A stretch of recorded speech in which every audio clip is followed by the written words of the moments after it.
Alright, so we're now onto the L of solid principles. L is the only one which is actually named after a person, named after a computer scientist called Barbara Liskov, and this is the Liskov Substitution Principle. So the thing about LSP, as we shall call it, is that the wording of it probably looks like the most complex and makes it look like the hardest to understand, but actually when you get into the actual concept of it, it's probably the easiest one to explain, or certainly the easiest one to explain without actually opening a code editor or using examples. An ironic thing about this one, like here's a little story, is that I used to work with a lead developer who, when he was interviewing people, if he decided that he didn't like the person that he was interviewing, he'd ask them Liskov Substitution Principle, but if he did like them, he'd ask them SRP, sort of believing that Liskov was a harder one to explain than SRP, but I think SRP is a much harder principle to explain than this one. So here we go. Let phi of x be a property provable about objects x of type t, then phi of y should be true for objects y of type s, where s is a subtype of t. Okay, so I think we're going to need an alternative explanation for this, aren't we? So this is what I've sort of come up with. We should be able to replace a class with a subclass without any unexpected behavior. I'll elaborate on that a little further. So when we say unexpected behavior, we're not saying that the program won't compile or the program won't run. What we mean is the program isn't doing what it should. We have unexpected behavior, incorrect functionality. And I'll give you an example of that in a moment, but first let's think about the problems that LSP solves. So the problem that this tries to solve is it ensures that subclasses can be used interchangeably with their base classes without altering the functionality or the correctness of the program. So it's the functionality and the correctness which is the emphasis here, not the actual will this compile, will this run. And then just to elaborate on that a little bit further, this is where I've seen LSP breached the most, is when people use inheritance to throw in quick and dirty hacks to avoid doing a little extra work than what they'd like to do. And that's kind of the example which I'm going to use here. So imagine we have a program and it has users and you're able to log in users, and the way that you log in users is by using the user email. Now all of a sudden, like, requirements change or the program changes and it's decided that we're going to log in users with a username. So if we go and look at our user, we already have a username. We're creating the user class by instantiating it with a email and username.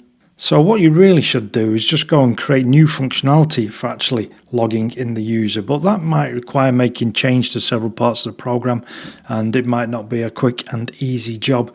So what you'll get is some developers might think, well, I've got a quick easy fix for this, and so they'll go and come up with something like this, and this does genuinely happen.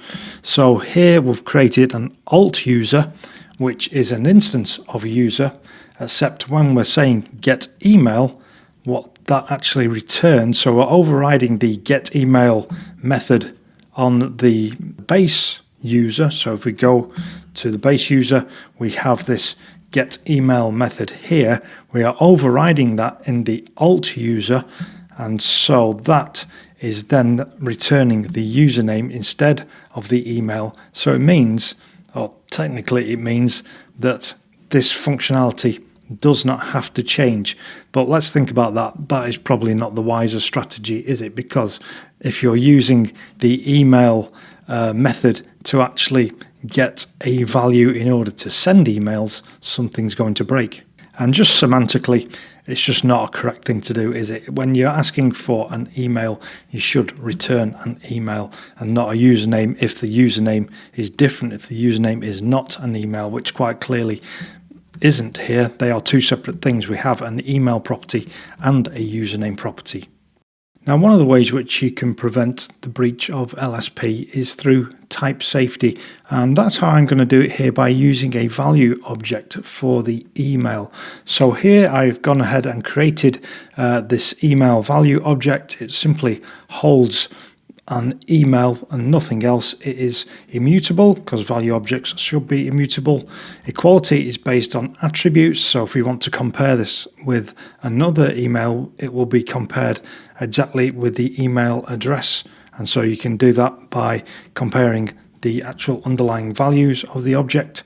It is self-validating, and so this is partly where this will give us a little bit of safety, because when we actually create this email, we can actually check that it is a valid email when we're actually constructing the object. So here I've got an isValid email method, and this will actually perform a check using filter var in PHP to check that it is an actual email address. So you couldn't get away with throwing in some random username here. It has to be an email address.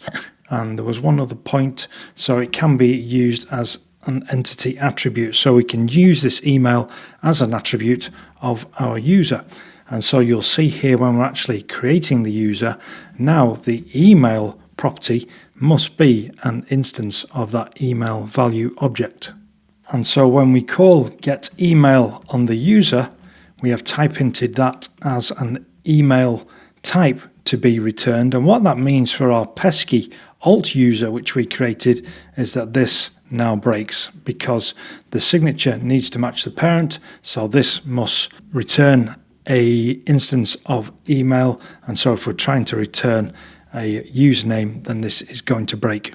So going back to our program and this original piece of functionality here where we're logging in the user, we know that now the user email will actually be a user email, so we can't do any clever business with this. So what we'd have to do is actually go and create the correct functionality for logging in a user using the username. We can't put in a quick and dirty hack which sort of would mask the way that the program is really working.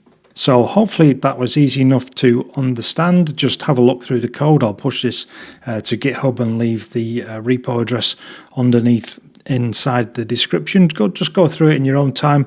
Think about how you might have solved the problem if you can think of other alternatives, but just make sure you have a good understanding of what the LSP means, what problems it solves.